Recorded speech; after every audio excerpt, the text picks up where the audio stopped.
Let's be real. In asset management, we are absolutely drowning in data. But you know what? More isn't always better. Today, we're going to dive into a framework that helps you figure out if your data is a powerful asset or if it's actually a hidden liability. So let me ask you something, right off the bat. Think about all the data your maintenance teams are collecting day in and day out. Is it actually helping you make smarter, faster decisions? Or is it just creating a bunch of noise, confusion, and maybe even hiding some critical problems right under your nose? That's really the difference between an asset and a liability. You see, it's funny. So many organizations think they have a big data problem. So they go out, they invest in new systems, they add more sensors, and they just collect more and more information, kind of hoping to find that magic bullet. But the real challenge, it's almost never a lack of data. It's a data health problem. This slide just gets right to the heart of it. Big data on its own, well, it often just becomes this tangled mess, a liability that costs you real time and money to deal with. Good data, on the other hand, that's something different. It's organized, it's purposeful, it brings clarity and becomes this incredible asset that actually generates value. So the goal isn't just to collect more, it's to collect the right data and then keep it healthy. And believe me, the stakes here are high. Unhealthy data isn't just some abstract IT headache. It has real-world, painful consequences. We're talking wasted time on maintenance that didn't need to happen, assets that fail when you least expect it, and direct financial losses from things like missing out on warranty claims. It can even lead to failed audits and a total loss of confidence from your stakeholders. It's serious stuff.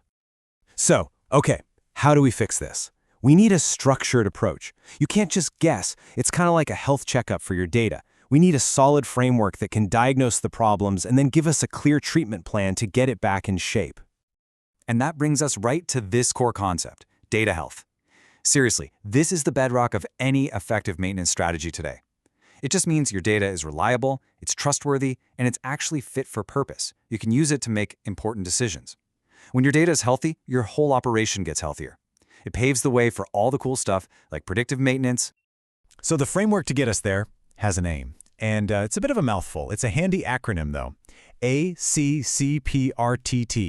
I know, it looks a little strange, but trust me, each of those letters stands for a critical pillar of data health.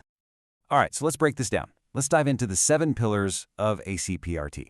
This is where we stop talking about good data in some vague, abstract way and create a concrete checklist for what healthy data actually looks and feels like. And here they are, the Magnificent 7. ACCPRT stands for accurate, complete, consistent, precise, relevant, timely, and transparent. Each one forces you to ask a really important question, like, is the data accurate? Does it actually reflect reality out on the floor? Is it complete, or are you missing key fields all over the place?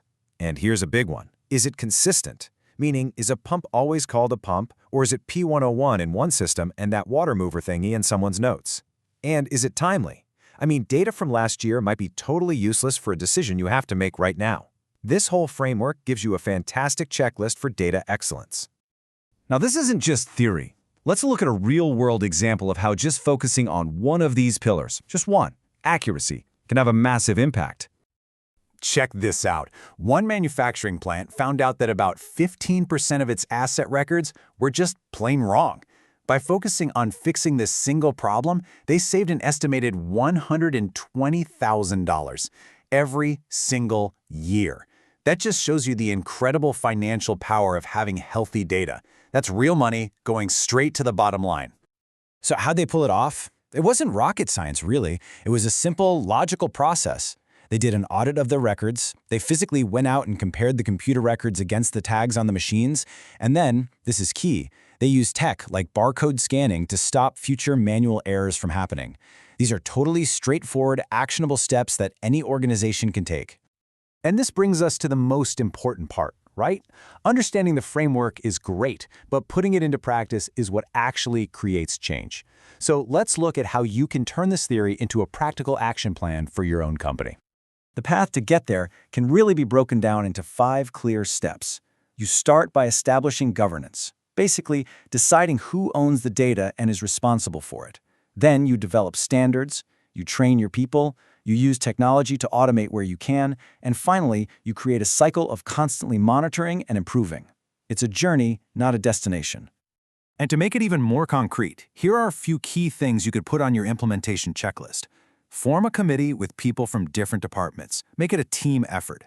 Define who the data owners are versus the stewards. Then get practical. Configure your maintenance management system with things like mandatory fields and drop-down lists to force good habits. And finally, make auditing a routine, not a scary one-time project. So after all of this, what's the one thing you should walk away with? What is the ultimate takeaway here? It all boils down to this, and it's so important. Data health is asset health. The two are completely, fundamentally intertwined. In today's world, you simply cannot manage your physical assets effectively if you aren't also managing the health of the data that describes them. It's just not an option anymore. It's an absolute necessity. And so that leaves us with one final thought, one question to take back to your team. Think about your own organization, your own systems, your own processes. Using this ACCPRT framework as your guide, really ask yourself, how healthy is our data? Thanks for watching.